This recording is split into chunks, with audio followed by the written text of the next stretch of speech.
Bismillahirrahmanirrahim. Assalamualaikum warahmatullahi wabarakatuh. Alhamdulillah wassalatu wassalamu ala Rasulillah. Amma ba'du. Yang sangat saya banggakan, Bapak dan Ibu Guru Sdn Cipinang 01 yang pada hari ini sudah berada di tempat yang mulia ini. Mudah-mudahan kita semua diberikan kemudahan Allah Subhanahu wa Ta'ala. Izinkan saya atas nama Kepala Sekolah Sdn Cipinang 01 pertama mengucapkan selamat kepada Bapak pada hari ini. Insya Allah akan memberikan sebuah kegiatan aksi nyata dari pendidikan guru penggerak, dan mudah-mudahan nanti apa yang disampaikan, apa yang dilaksanakan itu bermanfaat kepada Bapak, anak-anak belajar, siswa dan siswi khususnya di SDN Cipinang 01. Amin ya Allah ya Rahman. Atas nama Kepala Sekolah dan atas nama sekolah SDN Cipinang 01, saya memberikan apresiasi yang setinggi-tingginya, dan juga mudah-mudahan untuk kita semua, terutama untuk sukses dan juga lancar di dalam kegiatan ini. Amin ya Allah ya Rahman. Terima kasih. Wassalamualaikum warahmatullahi wabarakatuh.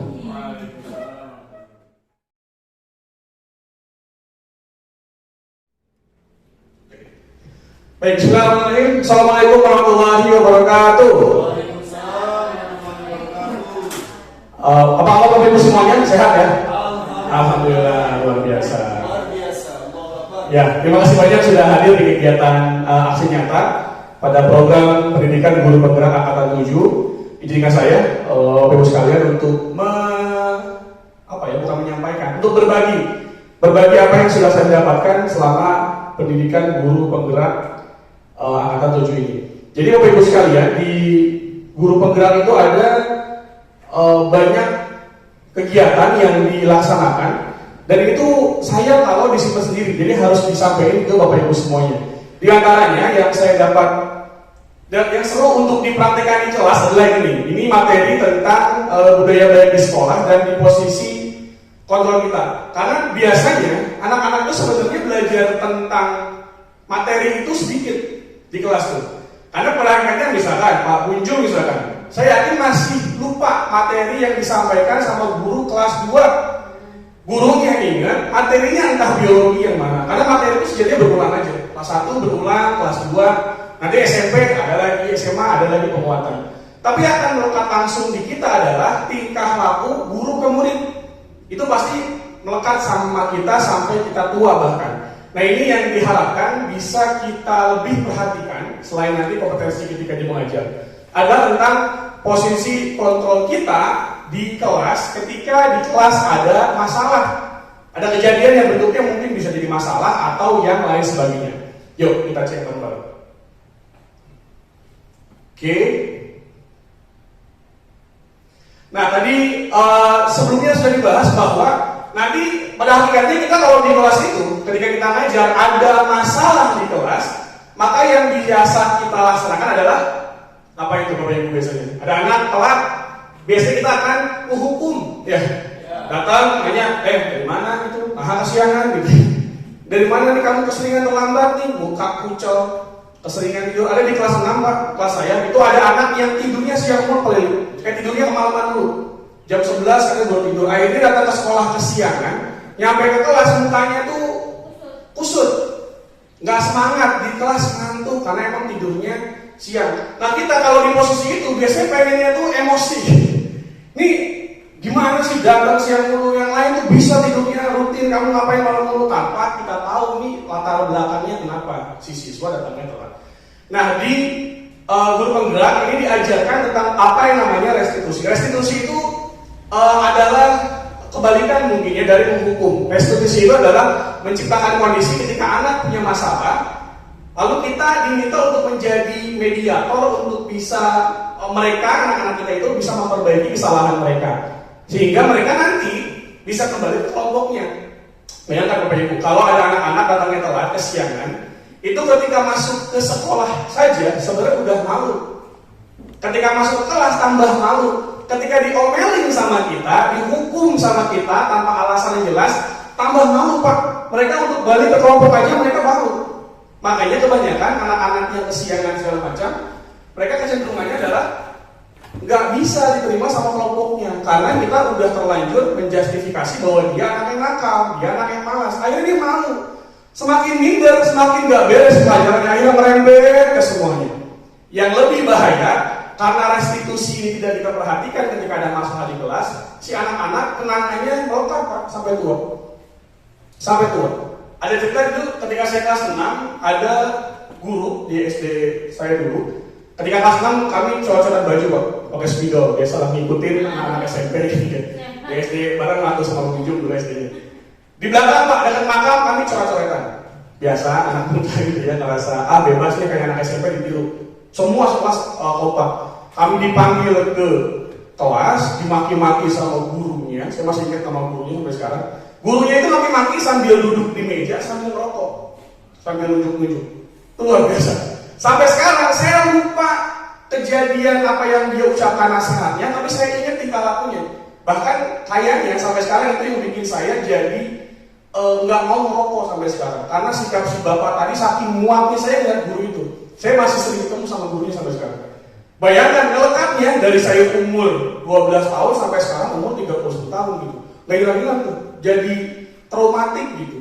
Nah bayangkan murid-murid kita kalau kita tidak melaksanakan restitusi yang benar, kenangannya akan nempel terus sampai mereka tua gitu. Saya juga sama Pak. Wah sama Pak Ili. Gimana Pak Ili? Ada cerita nggak? Waktu itu pada saat saya MTS, Ya. itu pernah dilempar guru pakai Kapur. Kemudian sampai bilang begini, sampai hari ini, tuh ganjel mata kamu pakai kapur. Itu yang buat saya sakit. Sampai sekarang ya Pak? Guru ini masih ingat Pak Ili? Masih. Luar biasa. Seperti itu kira. Nah betul.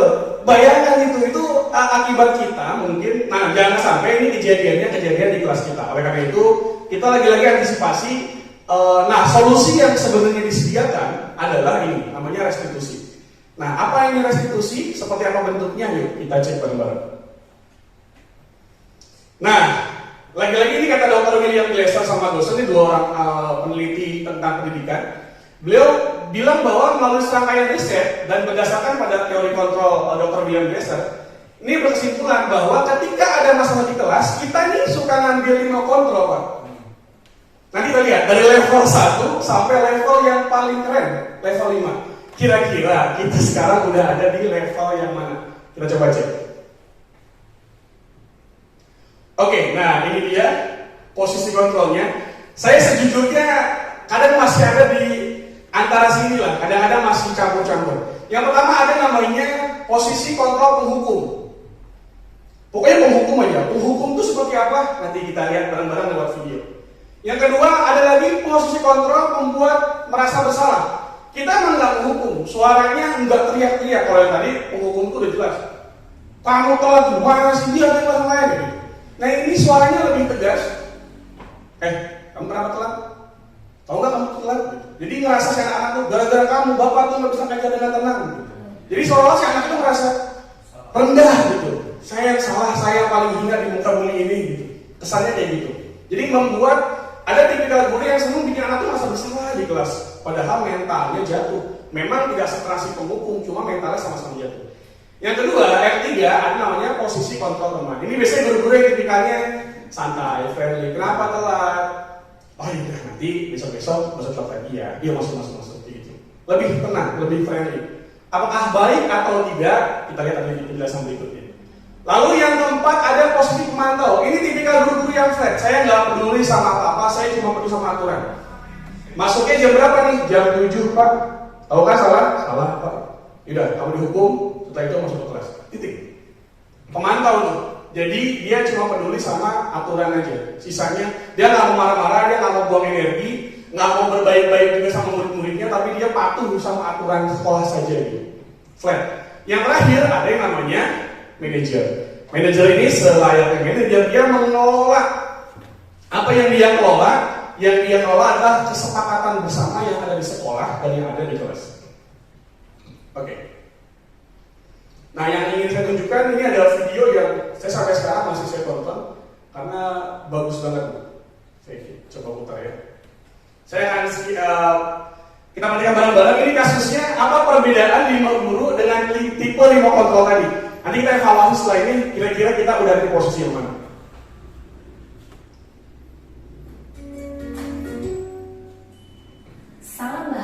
Ibu dan Bapak guru hebat. Dalam penerapan disiplin positif restitusi, salah satu program yang dikembangkan adalah 5 posisi kontrol. Ya, ini harus kita ingat nih ketika ada masalah di kelas. Restitusi adalah proses perjalanan seorang pendidik agar dapat mengenali dirinya. Pada video kali ini, kita akan membahas tentang 5 posisi kontrol yang dikembangkan oleh Diane Dawson dan contoh penerapannya.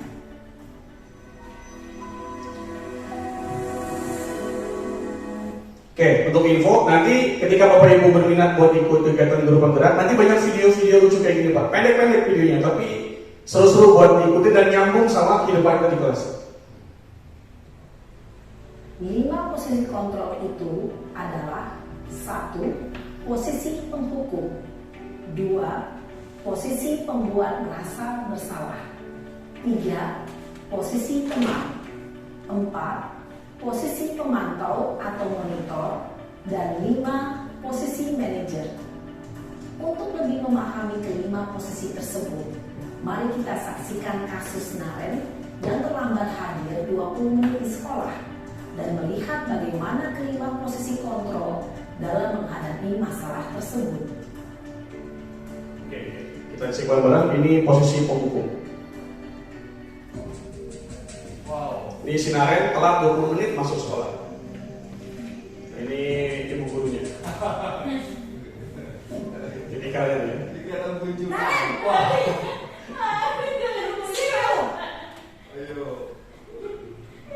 Selamat pagi Bu. Selalu terlambat. Nah, lihat kalimat ini Bapak Ibu. Pasti terlambat. Maaf Bu, saya Apa? Apa coba? Dia nggak ngasih kesempatan dulu. Alasan kamu apa lagi? eh, Kapan sih kamu tidak terlambat? Malas sekali ya kamu jadi anak. Nah, itu dia. saya Dasar pemalas. Gak kapok-kapok sih kamu. Sudah berapa kali terlambat? Sana. Kamu mainin lapangan basket 2 kali. Nah, lihat, ini tindakannya kayak gitu kalau penghukum. Dia nggak peduli pendapat siswa, dia nggak peduli sama apapun. Pokoknya kamu terlambat titik gitu. Dan yang paling pasti, yang paling kelihatan dia akan melakukan hukuman yang kadang-kadang nggak nyambung sama tindakan si anak tersebut. harus ke lapangan basket Bu. Kenapa? Kamu lawan ibu. Nah, Berani-beraninya jawab. nggak boleh Sudah misalnya. terlambat, masih berani jawab pula. Sekarang, keliling lapangan basket 5 kali sekalian. Nah, nambah hukumannya. Pergi sana lapangan basket. Oke. Posisi penghukum Nah. biasanya berbicara dengan nada tinggi, menghardik, menunjuk-nunjuk, Nah. menyakiti, dan menyindir. Betul. Hukuman bisa berupa fisik maupun psikis. Ibu dan bapak hebat. Dampak yang terjadi pada Lihat dampaknya kalau kita ambil posisi penghukum. posisi penghukum. Lihat, ini paling bahaya. Akan memberontak, bahkan menyimpan dendam. Ini yang akhirnya terasa di saya dan paling mungkin juga Bapak Ibu lainnya. Jadi murid itu jadi pendendam sama gurunya, kesel gitu. Dan yang kedua tidak senang sama guru dan semua bukan sama gurunya yang bahaya, bahkan sama pelajarannya dia nggak suka. Bapak Ibu jangan-jangan anak-anak kita nggak suka matematika karena kita pas matematika suka menghukum gitu. Jadi yang tadinya dia nggak suka sama gurunya, mata pelajaran juga ikut-ikut dia nggak suka. Ini traumatiknya bisa nyampe ke kuliah bahkan sampai sekarang.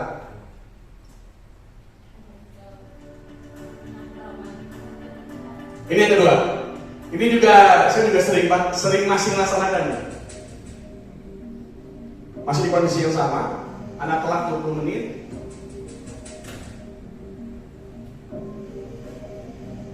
Naren, Ya, Selamat pagi Bu. lihat pilihannya Bapak Ibu ya. Naren, kamu kenapa terlambat lagi, nak? Ya Tuhan, Naren, kamu senang ya bikin ibu susah ya? Nah, Kalau kamu terlambat lagi, nanti ibu yang ditegur bapak kepala sekolah, nak. Disangka ibu tidak bisa membina kamu. Duh, gimana ini?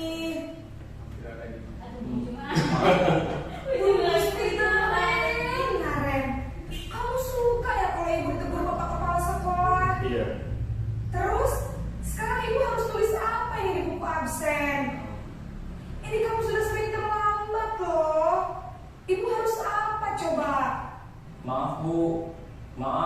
sekali. Ya sudah, lain kali jangan bikin ibu susah lagi ya nak ya. Ibu tidak akan kuat lagi kalau kamu begini terus. Nah. Bisa jantungan kalau ibu tegur bapak. Iya. Sana cepat ke kelas. Maaf ya Bu, maaf sekali. Nah, ini juga suka kejadian. Jadi yang salah anaknya, dia seolah-olah yang tersakiti adalah si gurunya gitu.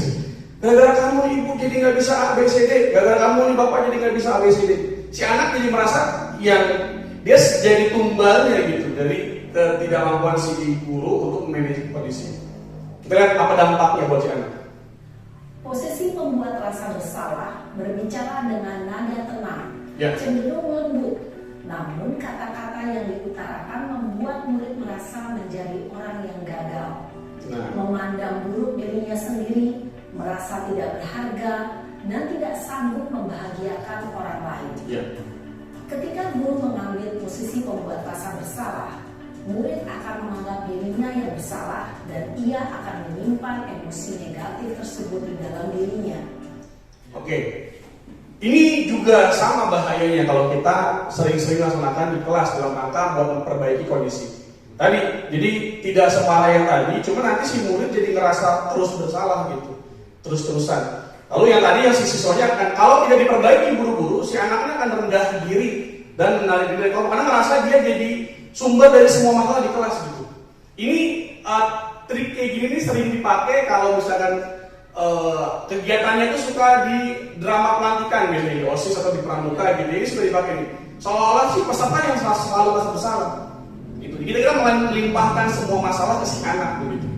Dampaknya ini si anak jangan kaget kalau anak-anak di kelas nanti jadi minder, nggak mau maju, jadi malu sama teman-temannya dan lain sebagainya. Yang berikutnya, nah ini juga banyak nih.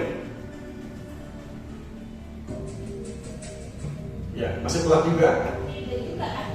Paling sering soal kawan anak masih guru yang sama. Naren, Ya telat lagi. Muridnya kan gigi ya. Selamat pagi Bu. wah sudah jam berapa Ya, ini nak? lihat sikapnya. Terlambat lagi ya sayang. Iya Bu. Anaknya lagi santai. Ibu saya belum membangunkan saya Bu. Kamu malah menyalahkan ibu kamu. Kamu bukannya anak yang larinya paling kencang. Nah. Kok terlambat sih? Iya Bu, saya memang terlambat bangun tadi. Jadi biarpun saya lari kencang, tetap gak kekejar Bu. Ya sudah sana. Nanti lain kali larinya lebih kencang lagi ya. Biar gak terlambat lagi. Bikin seneng ibu. Demi ibu. Bisa kan? Bisa lah Bu. Ya sudah sana masuk kelas. Ibu beresin urusan absen kamu. Kamu ini ada-ada saja. Nah, ini tipikal guru-guru besti nih biasanya. Guru-guru yang slow, ya udah nganggap teman siswa itu sebagai teman. Siswa juga akhirnya nggak terlalu tertekan, lebih santai ketika dia punya salah, nggak takut buat menyampaikan pendapat kenapa dia salah. Tapi kita lihat efek sampingnya. Guru berbicara dengan nada suara ramah, akrab, cenderung bersenda gurau untuk menjaga suasana tetap santai. Murid akan merasa senang, aman, dan akrab dengan guru. Identitas yang tercipta adalah identitas sukses atau berhasil. Namun, kemudian Saya ingin lagi. Tadi identitas yang muncul di dua yang awal, si penghukum dan si pembuat masalah adalah ujungnya adalah gagal. Jadi pokoknya si anak gagal aja. Nah yang ketiga, beda yang tadi adalah yang ketiga yang membuat kontrol teman adalah ujungnya adalah harus berhasil, sukses. Sukses itu artinya si anak harus aman. Makanya tadi si guru bilang, udah absen kamu nanti bapak yang atur misalnya atau ibu yang atur. Jadi ujungnya adalah sukses. Gitu. ini masih dorongan eksternal, maka ada faktor ketergantungan dari murid kepada orang tertentu. Di sini guru aksennya, sehingga di lain waktu murid bisa berperilaku baik, namun hanya kepada orang-orang tertentu saja. Nah, ini dia. Ini juga sering kejadian nih di zaman saya SMP SMA nih. Jadi kita senangnya sama guru tertentu aja. Kadang guru matematika udah malas nih. Ketemu guru yang senang guyon, biasanya guru seni, guru bahasa Indonesia, gitu yang senang bercanda. Kita senang. Cuma sama kita ngebandingin satu guru dengan guru yang lainnya. Ini yang muncul di psikologi si anak.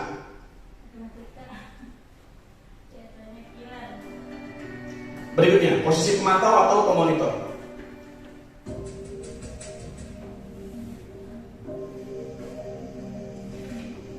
Ini videonya sama ya.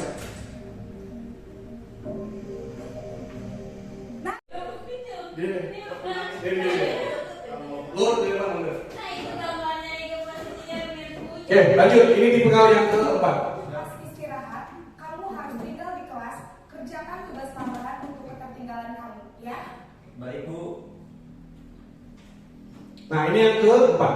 Posisi pemantau mengandalkan penghitungan atau data untuk mengontrol murid. Nah, patokan dari tipikal guru si pengontrol keadaan adalah, atau pemantau ini adalah, patokan dia adalah ke peraturan yang sudah ada di sekolah atau di kelas. Guru mengarahkan murid berdasarkan peraturan dan konsekuensi. Ya. Seorang pemantau menunjukkan bahasa tubuh dan ekspresi wajah yang datar dan cenderung formal.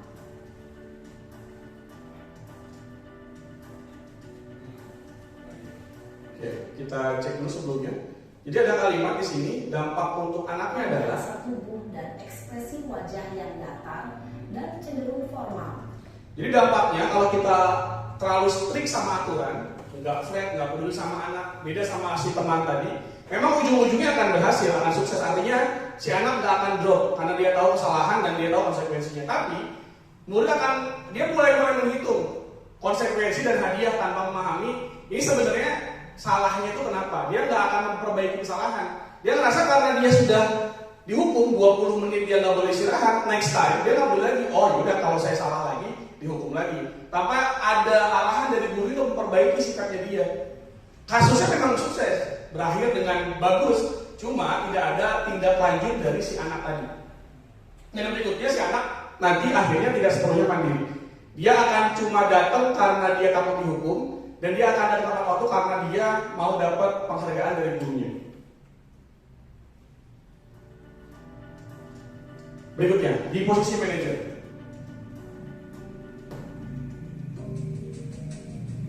Ini sih posisi yang masih jarang sebenarnya. Tapi harus kita upayakan di kelas kita harus sudah ada di posisi ini. Naren! Kita lihat langkah-langkah si ibunya. Selamat pagi, Naren. Disapa dulu. Maaf Bu, saya terlambat. Iya, sekolah masuknya jam 7, sekarang sudah jam 7.20. Jadi sekarang bagaimana ini, Naren? Maaf Bu, saya lupa setel alarm saya. Anak dikasih kesempatan buat kasih alasan. Kamu, keyakinan sekolah yang mana yang perlu kamu tingkatkan? Menghargai diri sendiri. Si anak dikasih tahu, kamu telat, apa yang kamu langgar sebenarnya. Dikuatkan sama si anak. Dan orang lain mungkin ya Bu. Setuju. Jadi, apakah Naren meyakini prinsip saling menghormati tersebut? Iya Bu, saya meyakininya. Apa? Si guru mastiin, dia paham bahwa dia sudah melanggar kesepakatan sekolah. Apakah Naren bersedia memperbaiki masalah keterlambatan ini? Nah, ini yang juga langgar. Si guru memberikan kesempatan untuk si anak memperbaiki kesalahannya sendiri tanpa guru yang menghukum. Bersedia Bu.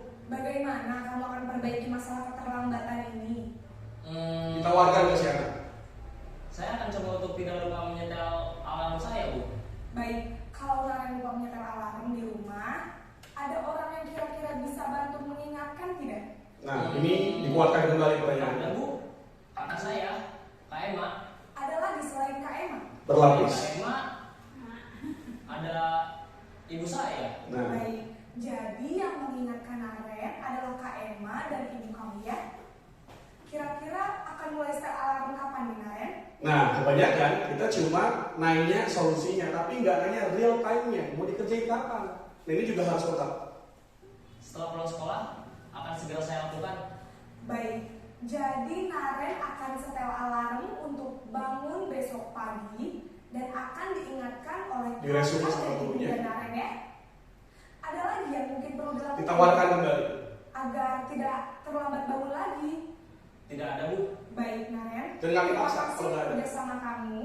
Sekarang kamu perlu kembali ke kelas untuk belajar. Baik Bu, terima kasih. Ya, Posisi manajer adalah posisi kontrol yang disarankan Ini yang disarankan. untuk murid memiliki sikap disiplin yang positif, yaitu murid yang mandiri, bertanggung jawab, dan dapat memecahkan masalah.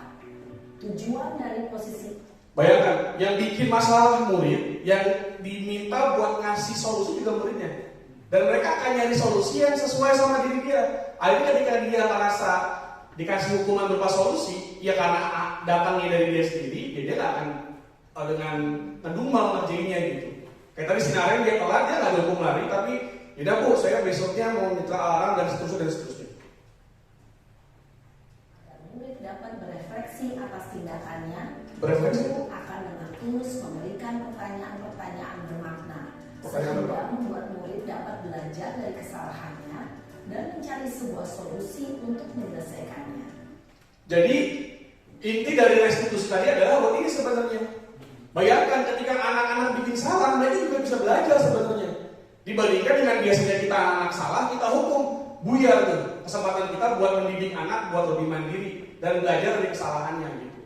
Jadi ini yang disarankan, yang diajukan dalam sistem restitusi dalam menghadapi permasalahan. Karena kita akan selalu beda. Nanti beda masalah, beda lagi Pak kasusnya.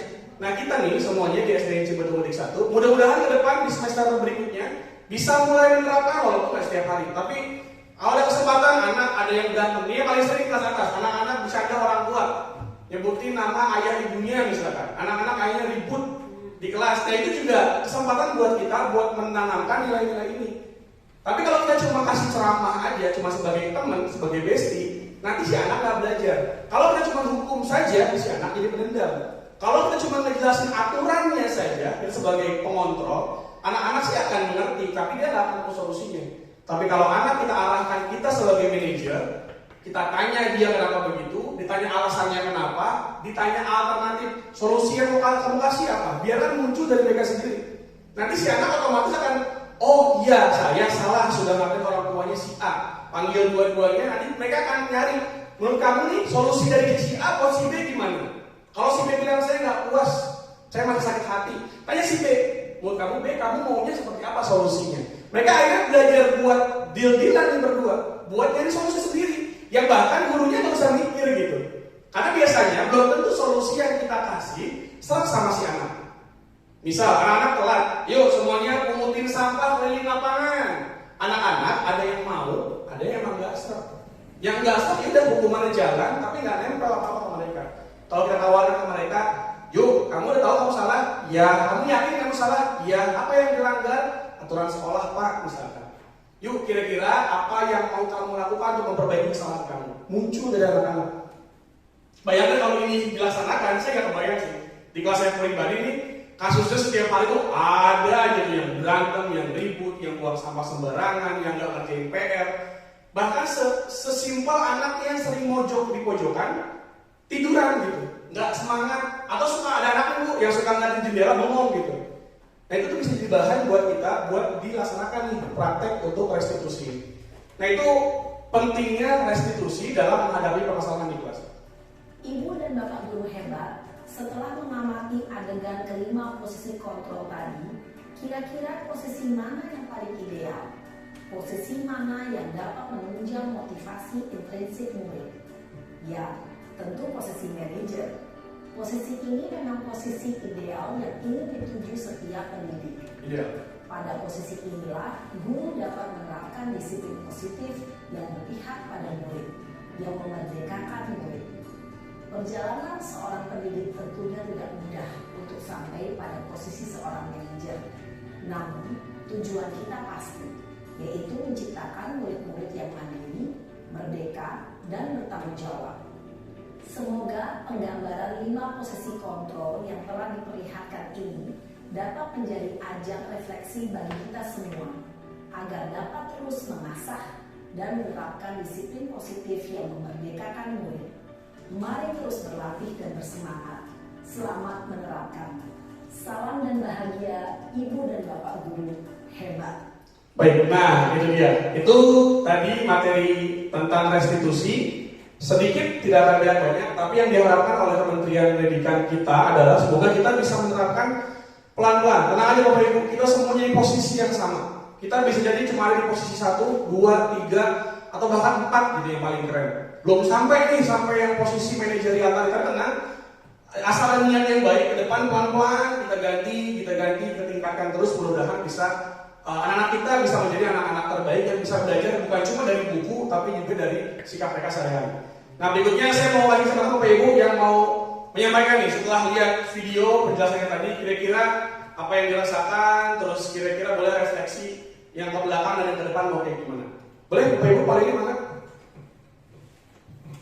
Baik, terima kasih atas penyampaian tentang aksi nyata di pendidikan guru penggerak ini yang saya lihat sangat luar biasa memang tentang video yang dipertontonkan kepada kita. Akhirnya 5 posisi kontrol kita itu mungkin itu sangat melekat pada diri kita, apalagi era-era dulu ya sebelum Kurtilas juga sama. Jadi lebih banyak kita banyaknya ke penghukum. Dan bahkan tadi saya bilang di awal bahwa saya pernah juga punya cerita tersendiri, pengalaman sendiri, dan itu sangat berbekas pada hari ini, pada usia saya sudah hampir 47 sampai 48. Nah itu sangat luar biasa, dan saya yakin kalau ini 5 posisi kontrol ini kita pakai, kita gunakan di posisi manajer, memang insya Allah kita akan bisa membuat siswa-siswa atau murid-murid kita generasi penerus itu yang humanis, terutama nyaman, kemudian menghasilkan generasi yang luar biasa. Itu jadi intinya positif sekali sesuai dengan judulnya, budaya positif di sekolah. Jadi memang ini luar biasa dan kita bisa ada pencerahan berkaitan dengan 5 posisi kontrol di sekolah kita. Itu saja mungkin dari saya Pak. Terima kasih. Oke, tolong Pak Eli, ada lagi Bapak Ibu yang bersampaikan terkait ini? Bu Ida, maka ada yang mau disampaikan?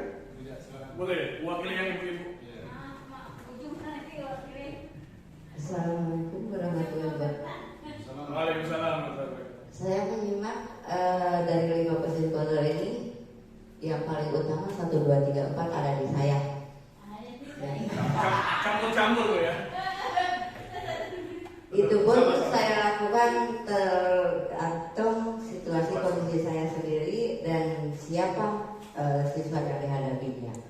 Karena saya melihat karakter daripada siswa itu mayoritas yang jika kita menggunakan lemah lembut atau seperti yang dikatakan di manajer tadi, mereka itu tidak pernah peduli karena mayoritas dari pihak orang tua juga.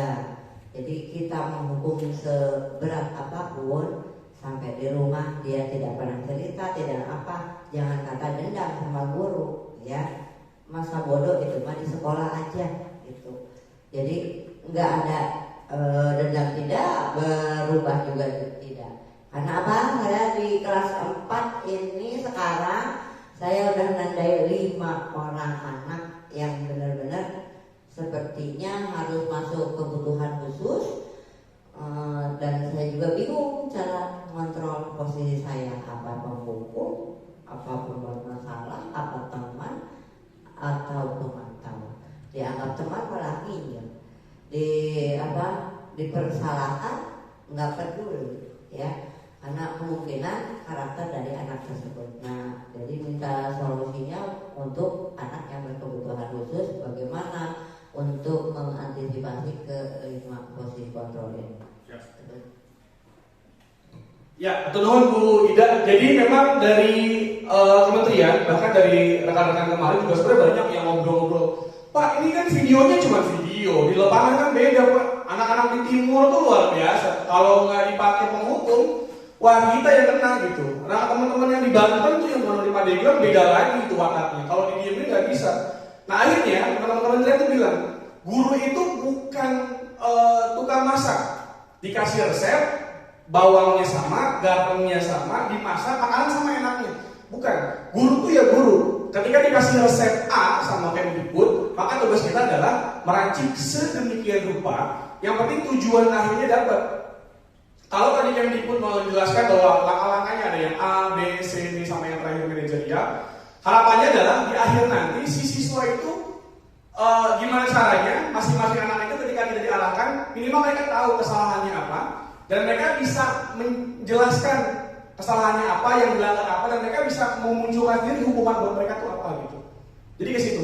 Jadi jangan sampai nanti anak-anak itu di kelas tetap kita keras-keraskan, akhirnya tetap jadi anak yang pendendam dan lain sebagainya. Berat Bu, ini berat lah buat semua guru Indonesia, pasti berat karena memang kulturnya sudah mendarah daging, bahkan ketika kita masih jadi anak SD, SMP sudah diberlakukan seperti itu. Dihukum gitu ya dari zaman dulu. Cuma ke depan dengan berjalannya kurikulum merdeka buat SD kita mulai tahun depan, kita bisa pelan-pelan gitu.